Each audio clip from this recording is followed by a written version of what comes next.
এখন শুরু হয়েছে সূরাতুল ফাতিহা। আউযু বিল্লাহি মিনাশ শাইতানির রাজিম।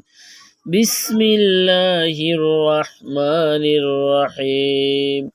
আলহামদুলিল্লাহি রাব্বিল আলামিন।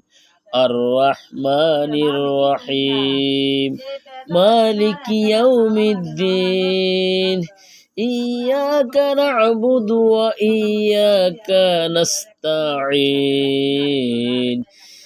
اهدنا الصراط المستقيم صراط الذين أنعمت عليهم غير المغضوب عليهم ولا الضالين آمين. بسم الله الرحمن الرحيم.